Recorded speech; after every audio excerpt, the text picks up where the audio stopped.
Ya, Assalamualaikum warahmatullahi wabarakatuh. Pada pertemuan ke-11 kali ini, kita akan mengkaji tentang beberapa pokok bahasan. Di antaranya adalah kita ke pendahuluan akan mengenal tentang adanya pemrograman berorientasi objek. Dan yang berikutnya adalah tentang objek dan kelas. Keempat adalah kita akan membahas tentang karakteristik object oriented programming. Jadi kalau bahasa Indonesianya ya pemrograman berorientasi objek. Terus kemudian kelebihan dari object dan oriented programming, dan yang keenam adalah perbandingan antara pemrograman terstruktur dengan pemrograman berorientasi objek atau OOP, Object Oriented Programming. Pemrograman berorientasi objek atau berbasis objek atau OOP ini berdasarkan dengan konsep objek dan interaksinya, sehingga objek ini dapat menerima pesan, yaitu mengolah data, mengirimkan pesan ke objek yang lain. Jadi antara objek satu dengan objek yang lain ini dapat berinteraksi. Sedangkan objek sendiri ini bersifat independen, artinya tiap objek ini bisa dipandang sebagai satu objek yang mandiri atau entitas yang mandiri yang punya peran, punya tanggung jawab masing-masing. Nah, sekilas tentang objek, gambaran daripada objek. Antara objek satu, di sini kita lihat ada objek satu terdiri dari data dan prosedur. Objek 2 juga sama, terdiri data dan prosedur. Objek 3, objek 4, dan seterusnya. Ini semuanya dapat berkomunikasi antara objek 1 dan objek yang lainnya. Nah, terus kemudian objek itu sebuah entitas. Jadi objek itu adalah sebuah entitas yang punya makna tertentu yang menjadi perhatian bagi seseorang yang menilainya. Nah, misalkan ini ya, segala sesuatu yang ada di dunia ya, ini adalah objek. Ya, mungkin ya ada manusia, ada bunga. Manusia pun mungkin masih dikategorikan menjadi ada manusia, ada mahasiswa, ada pelajar, ada PAUD, dan lain sebagainya. Terus kemudian ada bunga, ada hewan, mobil, meja, kursi, sepeda, dan lain sebagainya ya. Nah, setiap sistem ini terdiri dari objek. Mungkin kalau kita gambar sebuah bulatan yang besar, gambar bulatan yang besar disebutlah sistem. Nah, di dalam sistem itu terdiri dari beberapa objek. Nah, sistem itu sendiri juga merupakan termasuk dari objek juga, karena dia sistem itu memuat objek-objek, dan sistem sendiri juga merupakan objek. Nah, evaluasi dan pengembangan sistem ini disebabkan oleh interaksi antar objek-objek di dalam atau di luar sistem. Nah, sedangkan kelas, mungkin Anda sudah sering mendengar yang namanya kelas. Jadi kelas itu adalah template, sarana untuk membuat objek. Jadi dia merupakan bahan cetakan atau blueprint, prototype yang mendefinisikan variabel-variabel dan metode-metode secara umum. Nanti akan secara detailnya kita bahas di belakang. Sedangkan objek atau instance ini merupakan hasil instansiasi dari suatu kelas.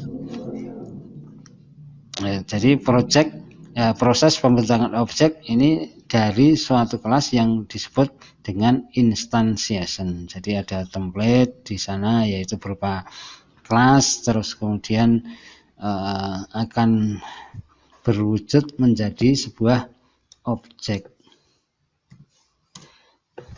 Nah, contoh ini kelas ya, kelas bank istilahnya. Kelas bank ini yang beberapa dari objek yang sama. Ini kelas bank ini terdiri dari ada rekening bank, terus kemudian saldo. Nah, ini rekening bank si A, si B, si C, saldonya si A, si B, dan lain sebagainya. Sedangkan kelas mobil ini contohnya, kelas mobil dengan plat ini 12 harusnya ya, dengan plat mobil B7471UL, B851OK. Nah, ini ada, nah ini instannya, tadi kan instannya, template-nya ada. Setiap mobil itu kan ada warnanya, ada tahunnya, ada manufakturnya, ada kecepatannya. Kemudian di situ ada biru, terus kemudian warnanya biru, kalau ini warnanya merah. Tahunnya ini tahunnya beda juga. Oke, lanjut kita ke struktur kelas, di mana dalam contoh misalkan kelas mobil, di situ ada warna, tahun, manufaktur, dan kecepatan, serta untuk kelas itu ada beberapa metode, yaitu acceleration, turn, terus kemudian stop, kemudian brake.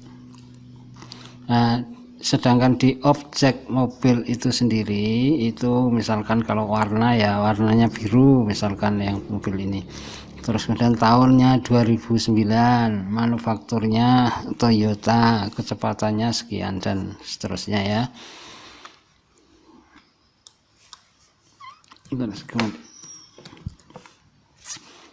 Berikutnya tentang karakteristik objek.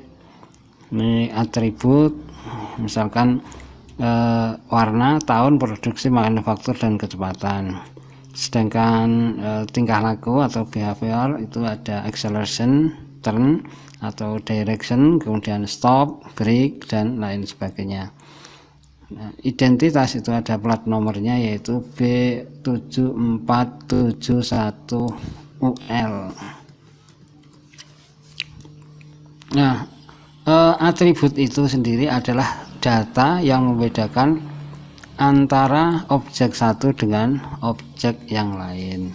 Contoh saja dari mobil tadi, ada atribut berupa manufakturnya, ada 2 buah mobil dan manufakturnya juga berbeda.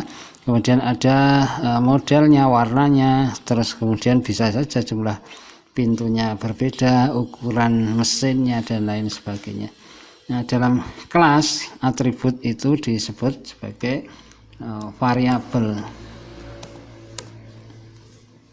Nah, terus kemudian instan variabel ini merupakan atribut untuk tiap objek dari kelas yang sama.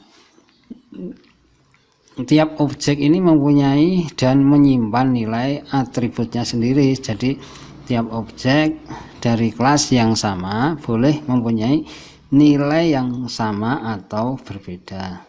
Kemudian ada istilah namanya kelas variabel. Jadi kelas variabel itu adalah atribut untuk semua objek yang dibuat dari kelas yang sama. Dan semua objek ini punya nilai atribut yang sama. Jadi semua objek dari kelas yang sama mempunyai hanya satu nilai yang value-nya sama. Nah, tingkah laku atau behavior ini adalah hal-hal yang tingkah laku atau behavior itu adalah hal-hal atau tingkah laku yang bisa dilakukan oleh objek dari suatu kelas itu sendiri. Jadi behavior ini dapat digunakan untuk mengubah nilai atribut suatu objek. Nah, jadi dia menerima informasi dari objek lain dan mengirim informasi ke objek lain untuk melakukan suatu tugas atau task. Kemudian dalam kelas behavior itu disebut juga sebagai metode. Contoh ini misalkan ada dalam mobil itu ada acceleration, kemudian ada stop, ada turn, ada brake, dan lain-lain. Nah, sedangkan metode itu adalah serangkaian statement dalam suatu kelas yang menghandle suatu task tertentu atau tugas tertentu. Nah, cara objek berkomunikasi dengan objek yang lain adalah dengan mempergunakan metode itu sendiri. Jadi objek itu bisa berkomunikasi dengan objek yang lain, dia menggunakan metodenya, karena metode itu kan serangkaian statement ya dalam sebuah kelas itu. Nah, responsibility ini adalah sebuah kontrak atau sebuah obligasi dari sebuah kelas. Nah, saat sebuah kelas dibuat, maka semua objek dalam kelas tersebut memiliki keadaan dan tingkah laku yang sama. Saat sebuah kelas dimodelkan, awal yang baik adalah menspesifikasikan responsibility sesuatu dalam sebuah kamus. Jadi kalau kelas itu dibuat, kelas itu sama meskipun mobilnya beda-beda, tapi sifat daripada mobil itu kan sama ya, tingkah lakunya juga sama, biasanya maju mundur, belok kanan belok kiri sampai sebelah apa dan lain sebagainya. Nah, aturan mainnya harus misalkan kalau mau mundur ya lihat spion ini dan lain sebagainya, sama ya dengan mobil. Nah, teknik seperti CRC istilahnya kelas responsibility collaboration card dan use case ini dapat membantu.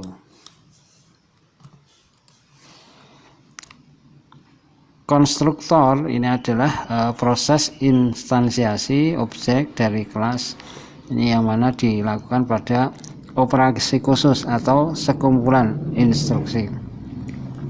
Nah, konstruktor ini menetapkan nilai awal untuk atribut objek yang baru. Nah, sedangkan konstruktor sendiri biasanya memiliki nama yang sama dengan kelasnya. Nah, pseudocode untuk instansiasi objek baru ini dengan cara create nama objek as new nama kelas. Nah, contohnya saja create mobil as new mobil gitu ya, kelas mobil ya, kita membuat sebuah mobil.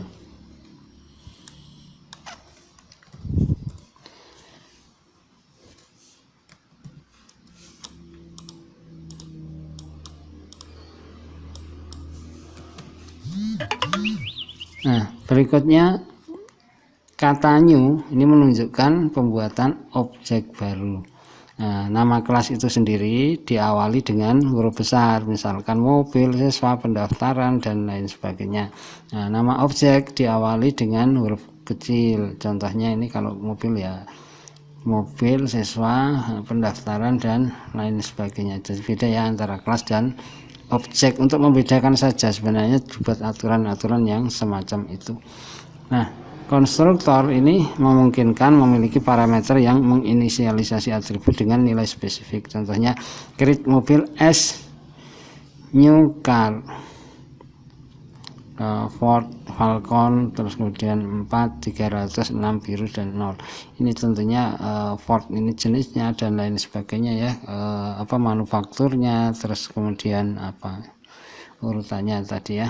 Atau tidak memiliki parameter objek baru dengan nilai default untuk semua atributnya. Nah, nilai variabel dari objek tersedia untuk semua operasi di dalam objek tersebut, namun tersembunyi dari objek luar. Untuk keamanan operasi publik dikenal istilah aksesor dan mutator yang memperbolehkan objek luar untuk mengakses nilai tersebut. Nah, aksesor adalah nama organisasi yang mengakses nilai. Nah, jadi aksesor itu mulai dengan kata get. Nah, ini contohnya saja untuk mengakses slip gaji, get pay slip. Mutator ini adalah nama operasi yang merubah nilai atribut.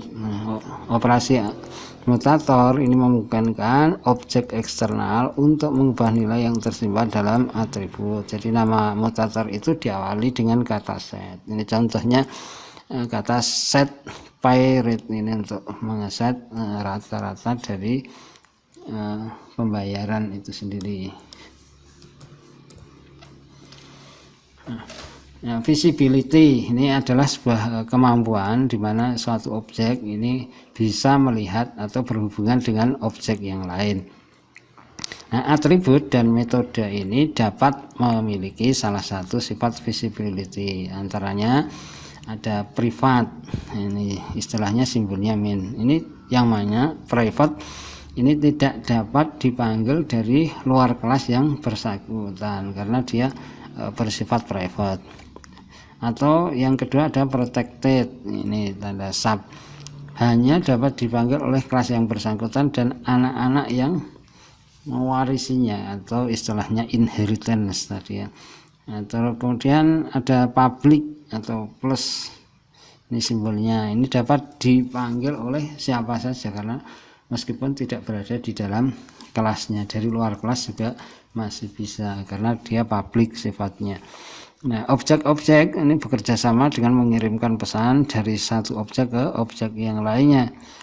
Nah, sehingga suatu objek ini mengirimkan pesan ke objek yang lain untuk melakukan sebuah operasi. Nah, sebuah objek ini juga dapat menerima pesan dari objek yang lain untuk melakukan operasi yang lainnya. Intinya bisa saling berkomunikasi, saling berinteraksi, dan bisa saling membantu. Nah, kunci dalam pemrograman berorientasi objek itu adalah bahwasanya setiap objek itu sendiri bertanggung jawab untuk melaksanakan tugasnya masing-masing. Nah, ini termasuk interaksi dan komunikasi dengan benda-benda yang lainnya. Jadi objek mengirim pesan ke objek lainnya. Pesan ini mungkin bisa menyampaikan informasi tambahan melalui parameter untuk benda-benda penerimanya. Nah, contoh misalkan mobil yang diparkir di depan rumah sebenarnya hanya sepotong logam, terus kemudian ada rodanya, ada kacanya dan lain sebagainya yang dengan sendirinya tidak mampu melakukan aktivitas apapun. Nah, sedangkan pengemudi ini harus menyalakan mobilnya, harus kemudian turn on tadi ya, turn on, terus kemudian dia istilahnya akselerasinya mau seberapa dan lain sebagainya, menggunakan rem dan lain sebagainya lah. Objek ini misalkan pengetik, nah ini dapat mengirim pesan, mengubah ukuran font ini menjadi 20 ke objek huruf untuk mengubah ukuran font ya. Ini contohnya saja, ketika kita mengetik kan, wah ini fontnya terlalu besar. Nah, ini sebenarnya dia menjalankan sebagai fungsinya sebuah objek. Kemudian adapun karakteristik dari OOP itu ada abstraksi, enkapsulasi, ada inheritance, dan ada polimorfisme. Belum tadi ya, inheritance ini belum tadi, saya belum dijelaskan ternyata. 25. Nah, abstraksi ini adalah proses penyembunyian kerumitan dari suatu proses untuk permasalahan yang dihadapi. Intinya adalah bagaimana agar bisa menjadi lebih sederhana dengan adanya abstraksi. Kalau di sini sebuah contoh, ketika kita ingin mengendarai sebuah mobil, maka kita tinggal masuk saja ke mobilnya, terus kemudian kita mengikuti prosedurnya, dipanasi, pegang koplingnya, pegang handremnya dan lain sebagainya, kemudian kita nyalakan, terus kemudian ketika kita mau maju seperti apa. Namun kita tidak perlu tahu sebenarnya di dalam mobil itu kalau kita menyalakan AC, menyalakan tip, ini kabelnya kemana, terus kemudian di dalam tip itu sendiri musiknya seperti apa, kok bisa ada CCTV dan lain sebagainya. Nah, ini tidak perlu ya istilahnya. Ini adalah yang disebut dengan abstraksi. Pakai mobil ya silahkan pakai saja sesuai dengan aturannya, tapi tidak perlu istilahnya mengetahui yang sedalam-dalamnya. Ini konsep istilahnya dari abstraksi ya. Ada segitiga lah, kalau sebenarnya segitiga itu kan spesifikasinya pasti ada tinggi, ada alas, sehingga ketika kita mau menghitung luasnya, mau menghitung kelilingnya, itu sudah bisa kita ketahui. Enkapsulasi, mungkin kita bayangnya ada kapsul ya, ada kapsul. Kalau kapsul itu terdiri dari sebuah benda gel ya, istilahnya gel, yang mana diisi obatnya masuk ke dalamnya, terus kemudian dibungkus, pembungkusan intinya ya, pembungkusan, sehingga yang berada di dalam kapsul ini tidak bisa terkontaminasi, tidak bisa terpengaruh dari yang luar tersebut ya. Dan juga tidak bisa terhalangi ya, kecuali kalau mungkin kapsulnya yang bening transparan ya, maksudnya yang jelas dia lebih aman, istilahnya ya, lebih aman. Namun juga untuk kebutuhan tertentu. Ini sebagaimana contoh untuk enkapsulasi ya. Jadi ketika kita masuk ke dalam ATM juga kita tidak perlu tahu, intinya yang jelas kita di sana ada masukkan ATM, terus kemudian kita masukkan PIN, kemudian masuk apa yang mau kita lakukan, penarikan keuangan, penarikan uang dari mana, dari tabungan dan lain sebagainya. Kita tidak perlu tahu bagaimana si ATM itu bekerja. Loh kok ketika kita narik uang, loh kenapa, apakah saldo kita akan berubah? Nah, ternyata saldonya berubah, di data server berubah, dicek lewat HP atau mobil banking juga ternyata sudah berubah dan lain sebagainya ya. Terus kemudian inheritance, ini kelas dapat menurunkan metode-metode dan properti-properti yang dimilikinya. Ini intinya adalah seperti halnya pewarisan ya, pewarisan istilahnya. Inheritance itu pewarisan, yang mana dengan pewarisan seperti ini dia akan punya keturunan-keturunan yang mirip dengan dia, tapi dia bisa bekerja dengan independen, secara independen. Nah, contoh inheritance ini contohnya ya, di dalam tabungan nomor rekening ini tentu saja ada deposito. Istilahnya di tabungan manapun, misalnya bank apa, kita punya buku rekening. Soalnya rekening itu ada banyak, ada deposito, ada kartu kredit, ada asuransi mungkin kalau ada ya, terus apa ini life dan lain sebagainya, itu masuklah dalam sebuah inheritance, masih satu keturunan. Nah, kemudian polimorfisme, istilahnya ini sebagai kemampuan untuk memiliki fungsi-fungsi atau metode yang bernama sama. Polimorfisme itu namanya sama tapi berbeda dalam parameter dan implementasi kode atau overloading. Nah, kelas turunan ini dapat menggunakan fungsi yang ada pada kelas pewarisnya dan dapat mengimplementasikan kode yang berbeda dari fungsi pewarisnya yang dinamakan dengan overriding. Ini contoh dari polimorfisme, ini contohnya ya. Nah, ini misalkan kita membayar dengan satu bayaran, terus kemudian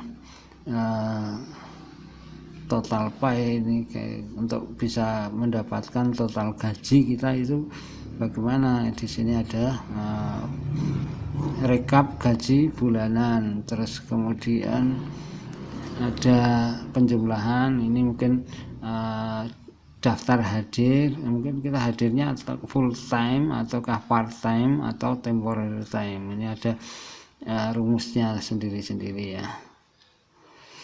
Jadi ketika kita mengakses sebuah sistem, kita rincian gaji kita seperti apa. Oh, ini dia gaji Anda setiap bulan, ini diambilkan dari full time Anda, mungkin masuknya kemana, apakah Anda sebagai full timer atau part timer atau temporary time istilahnya.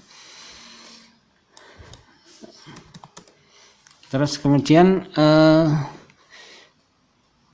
sehingga dapat disimpulkan bahwasanya kelas ini merupakan terdiri dari beberapa objek, yang mana beberapa objek ini bersifat instan, bisa independen, dia bisa bekerja sendiri. Ini dikumpulkan untuk mewujudkan kinerja daripada sebuah kelas. Jadi kelas ini dapat menghasilkan objek atau objek-objek instan. Jadi kelas ini merupakan prototipe dari objek atau instan tersebut ya. Nah, kelompok objek-objek atau instan sejenis ini juga bisa menjadi kelas sendiri. Nah, untuk objek baru di dalam Java misalkan, kalau Java ini sebuah untuk membuat sebuah kelas my class, misalkan my objek 1, my obj 1 sama dengan new my class.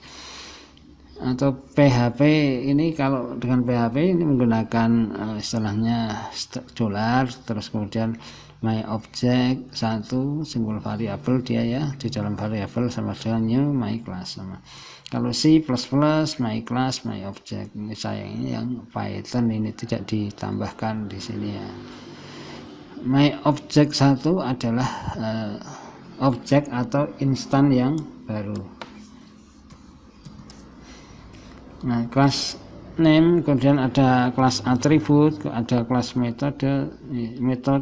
Nah, sehingga dapat disimpulkan bahwasanya kelas itu terdiri dari 3 bagian. Yang pertama ada namanya, ada atributnya, terus kemudian memiliki tingkat visibility-nya, apakah dia private, apakah public, ataukah mungkin protected. Nah, sedangkan kelas ini dapat dibentuk dengan operasi accessor get dan mutator set dari atribut yang ada dalam Java, disebut ya istilahnya plain old Java object. Tapi tidak semua kelas harus memiliki 3 bagian, bisa jadi hanya berisi class name dan atribut saja, atau class name dan method saja.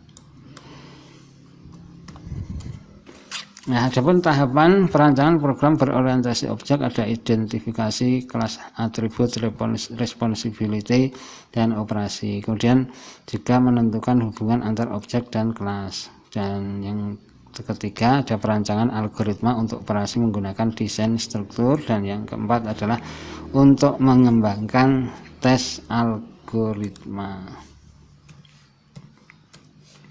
Nah, kelebihan daripada pemrograman berorientasi objek yaitu menyediakan struktur modular yang jelas untuk program sehingga bagus digunakan untuk mendefinisikan tipe data abstrak di mana detail implementasinya tersembunyi, dan juga mempermudah dalam memelihara dan memodifikasi kode yang sudah ada. Jadi objek yang baru dapat dibuat tanpa mengubah kode yang sudah ada.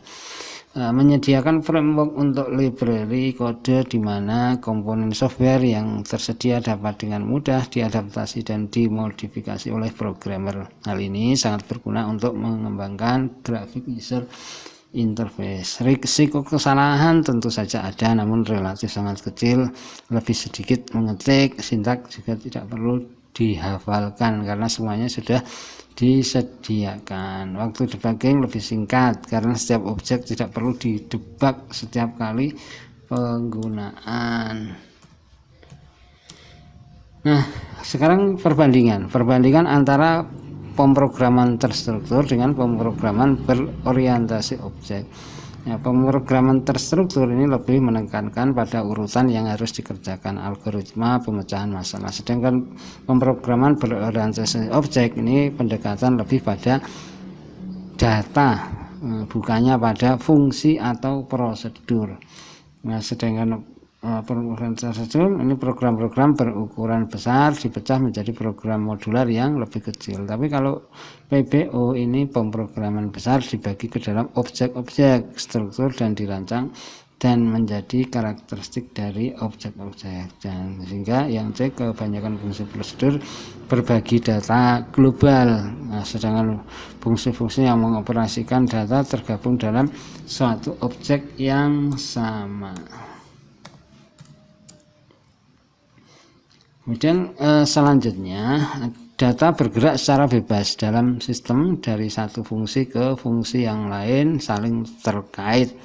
Sedangkan dalam PPO sendiri data tersembunyi dan dilindungi dari fungsi prosedur yang ada di luar. Memang bagi para programmer pemula ini akan merasa kesulitan ya untuk berpindah dari yang terstruktur ke PPO. Dan fungsi-fungsi mentransformasikan data dari bentuk ke bentuk yang lain, sedangkan PPO objek-objek ini dapat saling berkomunikasi dengan satu yang lain lebih untuk mengirim message serta satu sama lain. Pendekatan adalah pendekatan yang top down, sedangkan kalau PPO ini pendekatannya dari bawah ke atas, dari atas ke bawah, bawah ke atas, ya kebalik ya. Oke, sudah selesai kita sampai di sini. Ya, mudah-mudahan apa yang saya sampaikan bisa tersampaikan dengan baik. Terima kasih atas perhatiannya. Apabila ada yang kurang jelas bisa ditanyakan pada forum. Selamat siang. Assalamualaikum warahmatullahi wabarakatuh.